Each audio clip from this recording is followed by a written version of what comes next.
Hi అండి, hello అందరు ఎలా ఉన్నారు? అందరూ బాగున్నారని అనుకుంటున్నా. ఈరోజు ములక్కాయ టమాటో కర్రీ ఎలా తయారు చేసుకోవాలో చూసేద్దాం. ఇప్పుడు ఒక గిన్నె పెట్టుకోవాలి. గిన్నె మంచిగా హీట్ అయిన తర్వాత ఆయిల్ పోసుకోవాలి. ఆయిల్ మంచిగా హీట్ అవ్వనివ్వాలి. అయిన తర్వాత ఉల్లిగడ్డ పచ్చిమిర్చి వేసుకొని బాగా వేయించుకోవాలి. ఇవి కొంచెం వేగిన తర్వాత అల్లం వేసుకోవాలి. కొంచెం తర్వాత పసుపు వేసుకోవాలి. బాగా కలుపుకోవాలి. కలుపుకున్న తర్వాత ములక్కాయలు అనేది ఇందులో యాడ్ చేసుకోవాలి.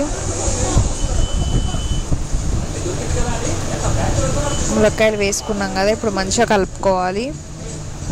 ఇప్పుడు టమాటో ముక్కలు కూడా వేసుకోవాలి. ఇప్పుడు మంచిగా పైకి కిందికి మంచిగా కలుపుకోవాలి.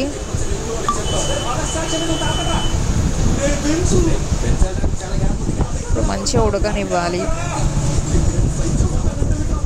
తగినంత సాల్ట్ వేసుకోవాలి.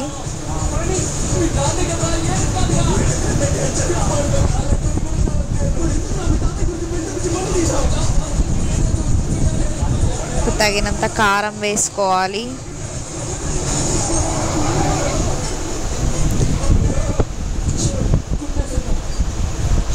తగినంత మసాలా వేసుకోవాలి. ఇప్పుడు బాగా కలుపుకోవాలి. ఇప్పుడు లాస్ట్లో కొంచెం కొత్తిమీర వేసుకోవాలి.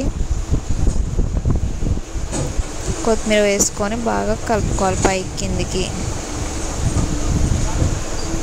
సో టమాటో ములక్కాయ కర్రీ is ready.